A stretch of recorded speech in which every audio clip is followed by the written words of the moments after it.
In this video, I will explain what a power series is, and I want to state the main theorem that justifies why power series are so useful.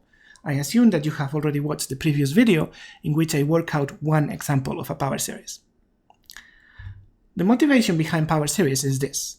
Polynomials are nice. There are lots of calculations that are very easy with polynomials, like taking derivatives, or performing integrals, or computing limits. But for other functions, they are harder.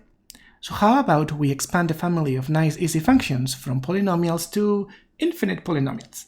And infinite polynomials may be something that looks like this. This looks like a polynomial, except instead of being a finite sum of powers, it is an infinite sum. So it's actually a series of powers, and that's why it's called a power series. Or perhaps it could also look like this. This is the same thing, but instead of adding combinations of powers of x, I have powers of x minus a. We have already seen one example of this. In the previous video, I considered a function defined by this power series. That would be an example of an infinite polynomial. And in that video, we showed that the series was convergent for some values and divergent for others, and ultimately the domain was just the interval from -3 inclusive to 3 non-inclusive. Again, the previous video has the answer. But there is another example of an infinite polynomial we have worked with. That's the geometric series. We know the geometric series is convergent and therefore defines a function when the variable is between -1 and 1, none of them included. So in general, what's a power series? Let's fix a real number a, and I'm going to say that a power series centered at a is simply a function that is defined by an equation like the previous one, by an equation like this. z0, z1, z2, and so on are real numbers. So what I have is a number plus a number times x minus a plus a number times x minus a squared, and so on. If the notation is intimidating you, think of the case when a equals 0. Just think of the case when a equals 0 and everything is much easier. When a equals 0, this is like a polynomial but of infinite degree. And then replace powers of x with powers of x minus a. Like in the example I worked out in the previous video, the domain of this function will be the set of real numbers x for which this is well defined, for which this series is actually convergent and produces a number. That's it, that's the domain. Now there is one value of x that will always be in the domain, x equals a, because in that case all the terms in the series are 0 except for the first one. And then if I'm unlucky, that will be it. If I'm lucky, it will be all the real numbers. In general, some real numbers will be in the domain, some will not. The ultimate goal is going to be to try to rewrite all common functions, particularly the complicated one, as power series, because in that case I'll be thinking of them as infinite polynomials and hopefully they will be easier to treat. Now I'm going to state the main theorem. Actually it's going to be 3 theorems together that explains the properties of power series and why they are so nice and so useful. Here's the theorem. I have a power series centered at a. The first part of the theorem tells me that what I did in the example in the previous video is kind of the general situation. In general, the domain of this power series is always going to be an interval centered at a. It could be any kind of interval. Perhaps it's an open interval that doesn't include the endpoints, or a closed interval that includes both endpoints, or an interval that includes only one of the endpoints, or perhaps it's the real numbers. I'm going to consider that an interval centered at a, or in the worst case, it's just the point a and nothing else. But it's always going to be an interval centered at a.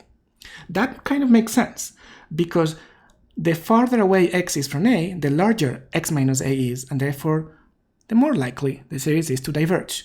Whereas the smaller x minus a is, the closer it is to 0, then the more likely the series is to converge. We're going to call this domain the interval of convergence. It makes sense, it's the interval where the series converges.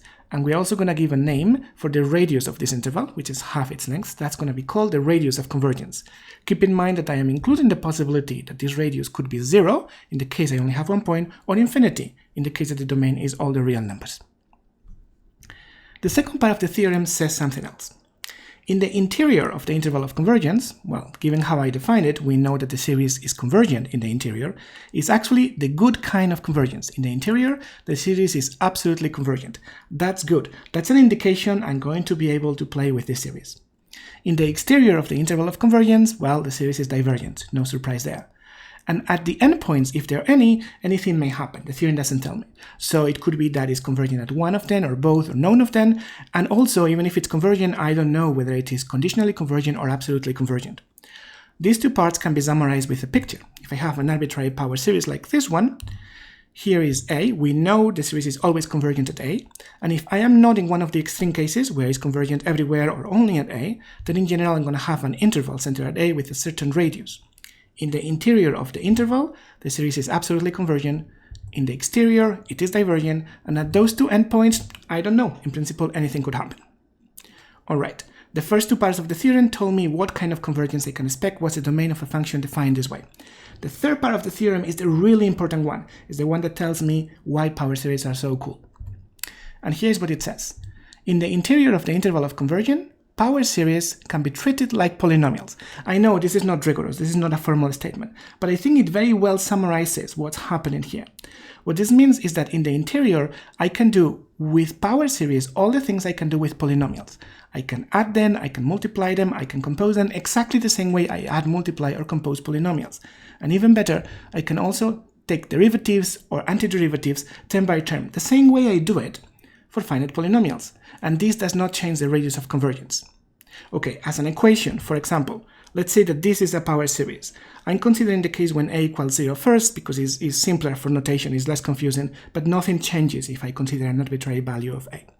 If this is a power series and I want to take its derivative, well, if you know nothing, I ask you to guess what you think the derivative is going to be. Just take the derivative term by term, the same way you would do it for a polynomial. And that will be correct. Turns out that that works fine. And if I ask you to take an antiderivative, again, just do it the same way you would do it for a finite polynomial, term by term. And that will be also correct. Notice that I did not add an integration constant because this is not an arbitrary antiderivative. It's the integral from 0 to x of f of t dt, a specific one.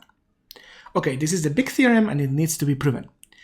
It's a bit technical. The key to the proof is that in the interior of the interval of convergence, I have the good kind of convergence, absolute convergence.